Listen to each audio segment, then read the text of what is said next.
Good afternoon. Today on Business Success in Six with Stacie, I have Suzette Metcalf from the Apostrophe Restaurant and Wine Bar here jumping on with us. Thank you so much for jumping on today, Suzette. You're very welcome. Thank you. It's a It's, pleasure. it's my pleasure. My mouth is watering just thinking about your business. So if it's okay with you, I'd love to ask you 6 questions about your business. Is that okay? Sounds great. Awesome. Thank you. So when you describe the Pasta Tree Restaurant and Wine Bar to people, how do you describe it? We are very quaint, kind of old school restaurant. We've been in business for 40 years. December 18th will be 40 years. Wow. A lot of people describe the restaurant because from the outside, it looks like very small, but it's really long. So a lot of people like say it reminds them of like a restaurant in New York, Mhm. just the way that the building is laid out. We've been voted, most romantic several times. Basically, every year we've been nominated and or a finalist. We may not win the category every time. There's always so many new restaurants out there, but we're really like a romantic, special occasion kind of restaurant. That's what most people come to us for. But I mean, you can come in every night and have a beautiful glass of wine and a great plate of pasta, homemade. It sounds awesome. What were your plans when you started your business and how have they changed? Well, the business was already started when I purchased it. And I purchased it from my, not only my bosses, but my very good friends, Robert Fontecchio and Stephen Gustafson. And I had worked there as a prep cook and I just loved the restaurant. I loved Robert and Stephen. Every time I had moved out of Milwaukee area and anytime I came home, they were the first people I went to see and first restaurant I went to eat at. I just love the atmosphere and love the whole vibe of it. And when Robert Fontecchio became ill, he asked if I wanted to purchase the restaurant, and I told him if I can make it happen financially, I would. And I really, like, in my heart of hearts, I did not want it to go to anybody else. I didn't Mhm. think anyone would be able to keep its integrity. And Mhm. I really, honestly, like to this day, haven't made that many changes as far as the menu goes and the recipes. Where the changes come are our daily specials. But I mean, if you were there on day one, you could get one of the dishes that you had then today. Wow. And at first, I my when I first bought the restaurant, I thought of, oh, I'm going to change the menu. And then I'm like, you know what? I'm not going to change anything because I don't want to, because Robert and Steven don't own it anymore. I didn't want people to be afraid to come in, and I didn't want to make too many changes because I didn't want to have people not want to come in because it was so different. And I mean, we're known for like our chalkboard on the wall, and the chalkboard's still hanging, and the specials are on there. So yeah, I kind of forgot the question. I'm sorry, I've No, been it's all rambling. good. How has it changed? So you really described it. A lot of things in business. So change is inevitable, obviously. Yeah, But sometimes people want to come and have that same old comfort experience. And if you're providing that, that actually brings us into the next question. What is the biggest way you impact the community? And obviously there is a community that loves to go there. So absolutely. On community note, I mean, I work with a lot of other restaurants. We've created some groups that came out of COVID actually, but doing meals for hungry hearts, mostly designed around like refugees. But I mean, anyone can come and get a free meal on Saturdays at my gosh, now I'm under pressure and I can't remember the name of the yeah. church, but I can definitely give you a link to it, that you could post along with the video. I've donated meals for Salvation Army, a lot of other, pretty much if I'm asked to do something, that I can help in the community, I'm there to help. So, That's um, beautiful. yeah.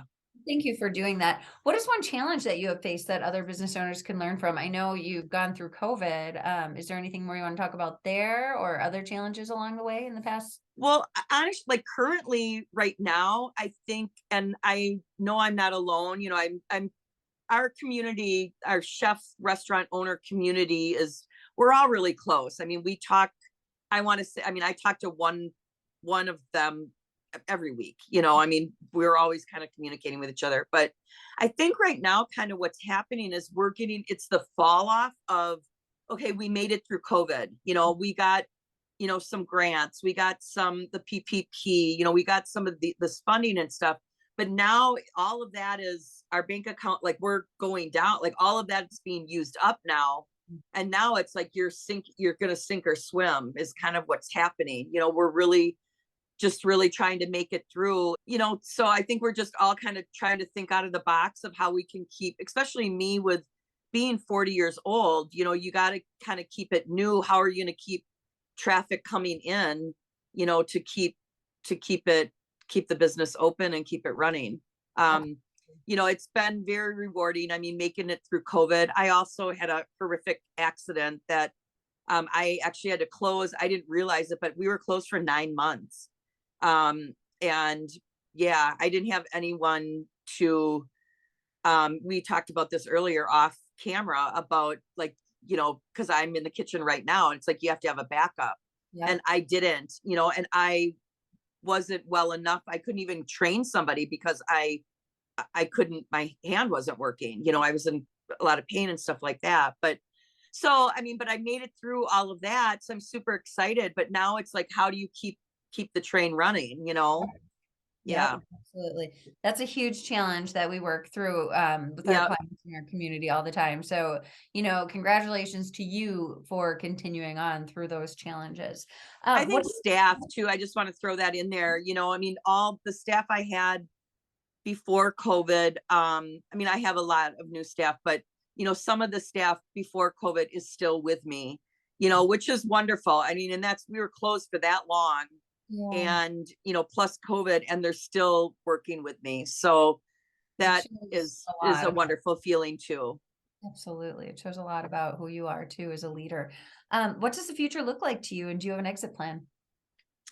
I'm creating my exit plan after I'm 55, and after my accident, first off, I can't, my hand gets really sore, I can't work the amount of hours that I was working. Well, I can work the amount of hours, but I just can't be working like on the stove all that time. My hand gets really sore. But it made me think, what am I gonna do when I grow up? No. So it is making me, like, right now I'm literally just starting to think about an exit plan, and I really want to focus on, I want to start selling my sauces and my salad dressings and my pasta, my pestos. And for some people that know me well enough, this is kind of a broken record. I've been talking about it for years, and I just need to It's time to get off the pot and do it, but so I actually have a meeting with someone tomorrow about it, which is great. About doing packaging our salad dressings, which is going to be really interesting. Our salad dressings and our pestos, they can't do anything cooked.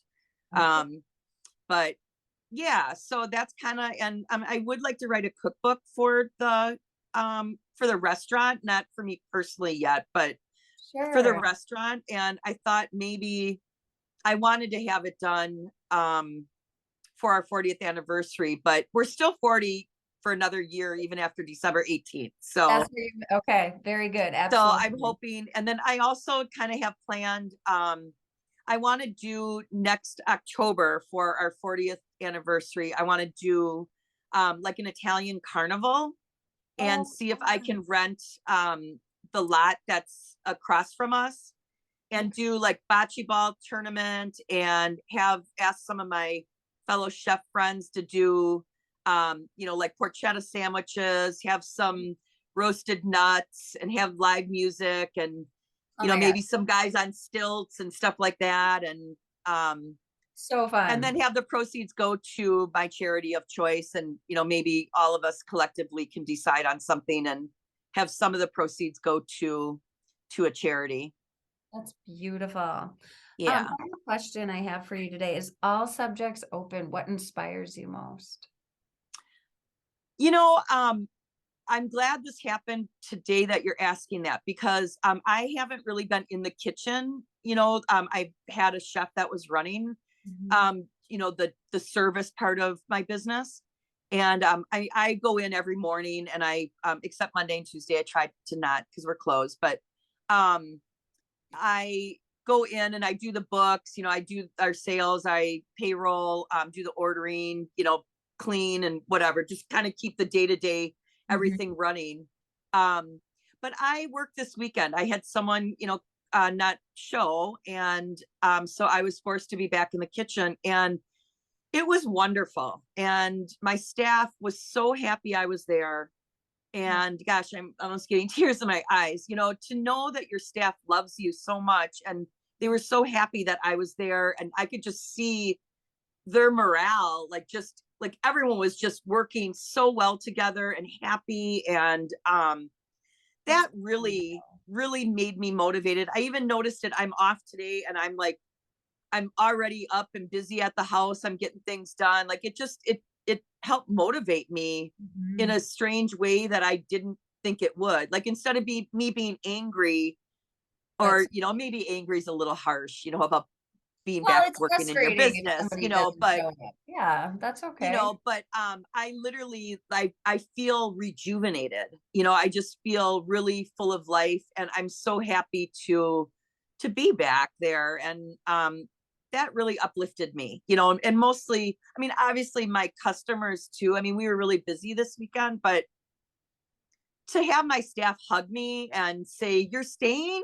Oh, yay, great." And I mean, like, just to know how wanted I am there made me feel really good. And Mhm. um That's then, on a side note, exciting. if you would have asked me maybe before this weekend, I would have said, obviously going out to eat or traveling. I love to travel. Mhm. Um, that inspires me. I love seeing what other people are doing. And, even the grocery store, if I see a unique ingredient, that inspires me. It's like, oh, what could I do with that? Or, Yeah. um, yeah, you know, That's lovely. I love it. oh, So if people thank want you. to enjoy your restaurant and wine bar, what is the best way for them to I know you set up reservations, so set up a reservation or explore the menu. Or Could you just show up at 1503 North Farwell and Okay. walk in, and you may have a little bit of a wait, but we can seat you. Or our Facebook page, which huge on our Facebook page. I was hacked back in March. Oh, My no. personal account was, which affected my business page. So I lost 6,000 followers. So Wow. follow me on Facebook, the Pasta Tree, please. You bet. We will Because right indeed now I think share. we have like 400. Okay. But we will share it So for sure. yeah, and And then Instagram also, and our website, pastatreemilwaukee.com. perfect. Also, today's very unique because once a year, I do a naughty or nice gift certificate offer. And are you naughty?